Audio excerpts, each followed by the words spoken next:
I think banks should never offer life insurance. Why?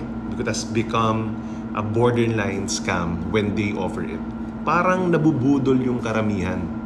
Because of this, I'm really getting frustrated about this situation. We all know na mataas ang trust factor ng tao sa banks. When you go inside the bank, there's a feeling that you're in a professional environment. However, ang dami ko nang nakukuhang complaints recently and stories from clients about their bad experiences sa banks, lalo na sa life insurance. Na dyan yung, like, people think that life insurance products are like savings account, that they can withdraw anytime.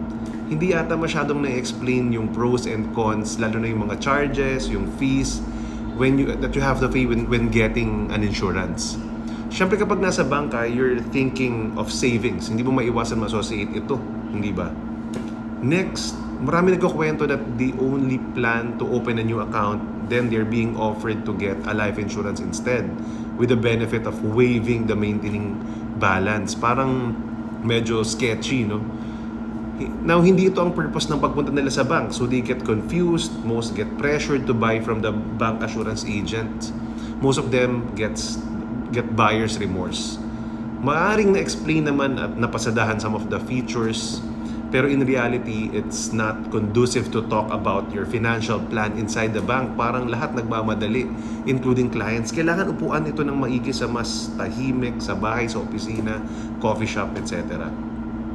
Third, most of the agents do not last to take care of their clients for a long time.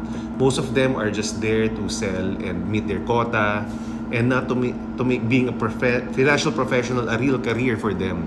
So the clients end up losing. No, nawawala yung advisor nila.